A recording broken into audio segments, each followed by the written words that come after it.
മുഖ്യമന്ത്രിയുടെ ചികിത്സയെ സംബന്ധിച്ച് ഇപ്പോൾ പ്രതിപക്ഷം ആരോപിക്കുന്ന ഒരു കാര്യം എന്ന് വെച്ചാൽ നാട്ടിലെ സർക്കാർ ആശുപത്രിയിൽ പോകാൻ മന്ത്രിമാർക്ക് ഉൾപ്പെടെ മുഖ്യമന്ത്രിക്ക് പ്രതിപക്ഷത്ത് ആരാ ആരോപിച്ചത്? കെ സുരേന്ദ്രൻ എന്ന് പറഞ്ഞിട്ടുണ്ടായിരുന്നു.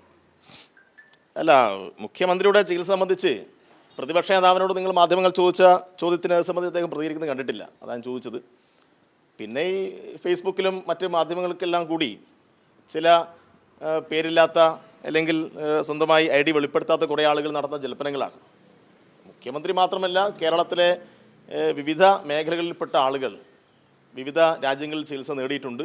അത് ഇന്നും നേടിയിട്ടുണ്ട്, ഇന്നലെയും നേടിയിട്ടുണ്ട്, ഇനി നാളെയും നമുക്കെല്ലാം ആശ്രയിക്കാൻ വേണ്ടി കഴിയുന്നത് തന്നെയാണ്. ഇപ്പോൾ ലോകത്ത് എവിടെയാണോ മെച്ചപ്പെട്ട ചികിത്സ ലഭിക്കുന്നത് അവിടെ ചികിത്സയ്ക്ക് പോകുന്നതിൽ യാതൊരു തെറ്റുമില്ല.